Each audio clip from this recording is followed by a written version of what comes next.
सुधांशु त्रिवेदी ने one nation one election पर छात्रों को किया जागरूक। काशी हिंदू विश्वविद्यालय के स्वतंत्रता भवन में भारतीय जनता पार्टी के प्रवक्ता सुधांशु त्रिवेदी ने वन नेशन वन इलेक्शन पर छात्रों, विधायकों और सभासदों को समझाया। उन्होंने बताया कि संविधान निर्माताओं ने 1952 से 67 तक चुनाव एक साथ कराने का निर्णय लिया था ताकि आर्थिक विकास और राजनीतिक प्रतिस्पर्धा को बेहतर किया जा सके। प्रधानमंत्री और सरकार ने एक कमेटी बनाई है जो एक देश एक चुनाव के विचार को संविधान के मूल भाव के अनुसार लागू करने की कोशिश कर रही है। इस प्रयास का विरोध हमेशा नए बदलाव को विरोध करने वालों ने किया है। देखिए, संविधान निर्माताओं ने जब देश के लोकतंत्र की संकल्पना की तो उन्होंने एक साथ ही सारे चुनाव कराने का निर्णय लिया था और 1952 से 67 तक इसी के तहत एक चुनाव हो रहे थे। देश के आर्थिक विकास के लिए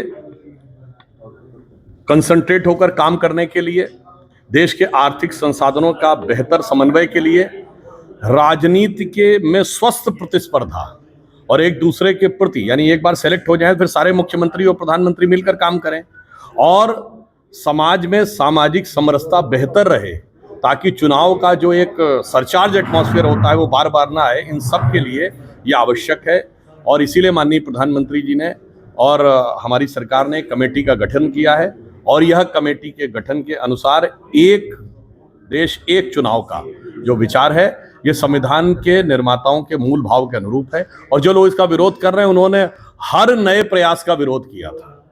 मैं याद दिलाना चाहता हूं, चाहे भारत में डिजिटल ट्रांसफॉर्मेशन लाना हो या भारत के अंदर कोई टेक रिवोल्यूशन लाना हो, चाहे उस जमाने में जब हमारा जो भी आर्थिक विकास थे जो सबके विरुद्ध में खड़े थे, जीएसटी के विरुद्ध में खड़े थे, वो रिफॉर्म में खड़े हैं। परंतु कोई चलना चाहे या न चलना चाहे, देश ने एक भारत श्रेष्ठ भारत की दिशा में चलने का विचार बनाया। मोदी जी ब्लॉग में लिख रहे हैं एकता का महाकुंभ युग परिवर्तन की आहट है। बिल्कुल, इस महाकुंभ ने हमें संदेश दिया है। महाकुंभ का ये संदेश, एक रहेगा भारत देश। और गंगा की धारा, आज काशी की भूमि पर है तो गंगा की धारा हमें क्या दिखा रही है? गंगा की अविरल धारा, न बटे समाज हमारा। और जो लोग समाज को बांटना चाहते थे टुकड़े टुकड़ों में और फिर एक टुकड़े को किसी कट्टरपंथी टुकड़े के साथ मिलाकर सत्ता के एक टुकड़े को पाना चाहते थे, उनके अरमान इसमें बहते हुए नजर आए हैं।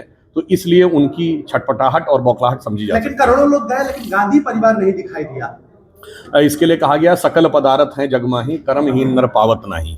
फिर छोटे बच्चों के आखिरी प्रश्न, सनातन संस्कृति को लेकर योगी ने ट्वीट किया है कि गठबंधनों की संस्कृति नहीं पैदा होने देगी, क्या इसको? देखिए, ये देश वो है जहां पर कि किसी भी चीज में जड़ता नहीं है। कठमुल्ला शब्द का अर्थ होता है यानी जो काठ का बना हुआ हो, जिसके अंदर कोई परिवर्तन नहीं हो सकता। परंतु भारतीय समाज या हिंदू समाज या सनातन धर्म तो है, ये निरंतर प्रवाहमान है जो हर प्रकार के विचार का स्वागत करता है, जो वेदों के उद्घोष को मानता है। आनो भद्रः कृतवो अंत विश्वता, यानी let the noble thought come from all the side.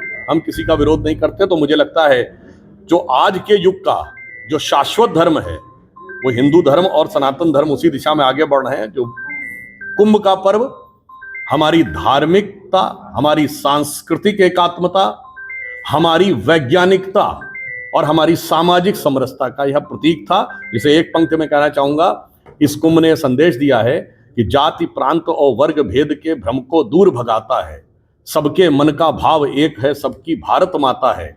अनेकता में ऐक्य मंत्र को जन जन फिर अपनाता है। देखो प्यारा देश हमारा आगे बढ़ता जाता है। सर आखिरी सवाल कुंभ में सर लगभग 70 करोड़ सनातनी डुबकी लगाए। आगे हो कि ठीक है? Sir one nation one election पे चर्चा होने वाली, सर इसके क्या फायदे और क्या नुकसान है? वन नेशन वन इलेक्शन पे आज सुधांशु त्रिवेदी जी आ रहे हैं, उनका व्याख्यान है यहाँ पे। और वन नेशन वन इलेक्शन से फायदा ही फायदा है, नुकसान कोई नहीं है। तो क्या क्या सर फायदे हैं? अब इस पे फायदा है सबसे बड़ा तो एक आर्थिक भी फायदा है, एक साथ होगा।